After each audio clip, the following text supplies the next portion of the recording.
मिनशैतानिर्रजीम बिस्मिल्लाहिर्रहमानिर्रहीम। अस्सलाम वालेकुम नाज़रीन, ज़वार की मोहम्मद अब्सार हैदरी ढेरों दुआओं के साथ अब्सार टीवी पर आपके खिदमात के अंदर हाजिर हूँ।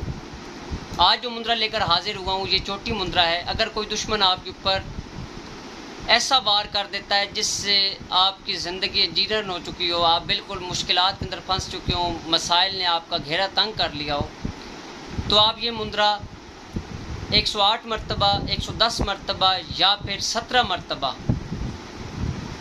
दुश्मन के तसव्वुर के साथ छुरी के ऊपर दम करें और कच्ची ज़मीन के ऊपर आप छुरी को क्रॉस का निशान लगाएं, यानी कि ज़रब का निशान लगाएं छुरी के साथ। और ये मुंदरा आप दम करने के बाद फिर दोबारा दुश्मन को क्रॉस लगाएं, उसकी शक्ल को ज़हन में रख के, तसव्वुर ज़हन में रख के मुंदरा आपको बयान कर देता हूँ।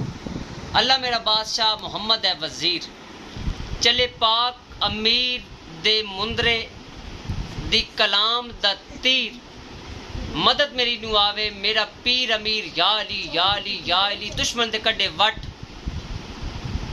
लगे हिक्का सट, फिर न उठे वैरी, चले या अली दा मुंदरा हक दा इमाम या अली अलैहिस्सलाम, मैं दम दम विरद पुकारा।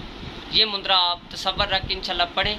मौला पैगंबर पाक के सदक़े में आपकी तमाम मुश्किलात हल हो जाएंगी। अपनी दुआओं में याद रखिएगा। आपका अपना ज़वार की मोहम्मद अब्सार हैदरी तो